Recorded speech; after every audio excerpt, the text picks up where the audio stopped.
Hello guys, இன்றைக்கி ஒரு tiffin recipe தான் பார்க்க போகிறோம். ஸோ எப்போ பாரு இட்லி தோசை சாப்பிடாமல் இந்த மாதிரி பொங்கல்லாம் செஞ்சு சாப்பிடலாம். ஸோ ஃபஸ்ட்டு ஒரு கிளாஸ் பச்சரிசி எடுத்திருக்கேன். அதுக்கு அரை கிளாஸ் சிறுபருப்பு எடுத்துக்கலாம். ஸோ இது ரெண்டுத்தையும் நல்லா வாஷ் பண்ணிவிட்டு ஒரு பக்கம் ஊற வச்சிடலாம்.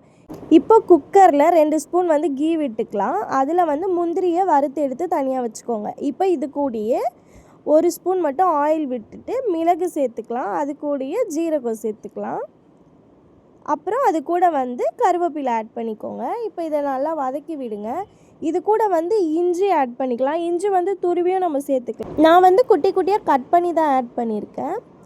ஸோ 1 கிளாஸ் அரிசிக்கு 3.5 கிளாஸ் தண்ணி வச்சா கரெக்டாக இருக்கும். ஸோ இப்போ 3.5 கிளாஸ் தண்ணியை ஆட் பண்ணிக்கலாம். ஏன்னா பொங்கல் பார்த்திங்கன்னா நல்லா குழஞ்சி வந்தால் தான் நல்லாயிருக்கும். ஸோ அதனால் தண்ணி உங்கள் திட்டத்துக்கு ஏற்ற மாதிரி நீங்கள் ஆட் பண்ணிக்கோங்க. இப்போது இது கூடயே உப்பு ஆட் பண்ணிக்கலாம். உப்பு ஆட் பண்ணிவிட்டு நல்லா கொதித்ததும் இப்போ அரிசியும் பருப்பையும் சேர்த்து இது கூட சேர்த்துக்கலாம். இப்போ லைட்டாக கொதி வந்ததும் இதை மூடி போட்டு 3லேருந்து 5 விசில் வச்சு எடுத்துக்கோங்க. ஸோ பொங்கலுக்கு தேங்காய் சட்னி இல்லைனா எப்படி? ஸோ இப்போ ப்ரிப்பேர் பண்ணிக்கலாம். தேங்காவை துருவி எடுத்திருக்கேன். அது கூட உடச்சக்கல்ல எடுத்துக்கலாம். நான் இன்றைக்கி 4 பச்சை மிளகாய் எடுத்திருந்தேன். எங்கள் அம்மா இப்போ ஒரு பீஸ் எடுத்துட்டாங்க பார்த்தீங்களா. ஏன்னா கொஞ்சம் காரமாக நான் செய்வேன். காரமாக இருந்தால் தான் நல்லாவும் இருக்கும் பொங்கலுக்கு. ஸோ இப்போ இதை நல்லா இது கூடயே உப்பு போட்டுட்டு தேவையான அளவு தண்ணி ஊற்றி இப்போ அரைச்சி எடுத்துக்கலாம்.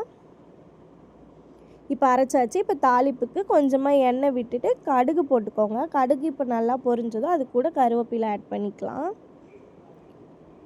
ஆட் பண்ணிவிட்டு இதை அப்படியே சட்னியில் ஊற்றிடுங்க. அவ்வளோதான், தேங்காய் சட்னி ரெடி ஆகிடுச்சு. எனக்கு தேங்காய் சட்னியும் பொங்கலும் சேர்த்து சாப்பிட்டா தான் ரொம்ப பிடிக்கும். ஸோ நீங்கள் என்ன சைடிஷ் வச்சு சாப்பிடுவேன்னு சொல்லுங்கள். ஸோ அவ்வளோதான் கைஸ். 5 விசில் விட்டு எடுத்த உடனே பொங்கலும் ரெடி ஆகிடுச்சு. இப்போ வறுத்த முந்திரியும் அது கூட சேர்த்து ஆட் பண்ணிக்கலாம்.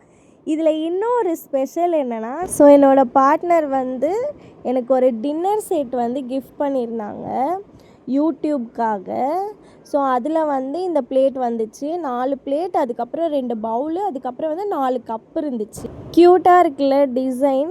நாளைக்கு ஒரு வீடியோ பார்க்கலாம் கைஸ். மறக்காமல் சப்ஸ்கிரைப் பண்ணிக்கோங்க. பிடிச்சிருந்தா லைக் பண்ணுங்கள். தேங்க்யூ.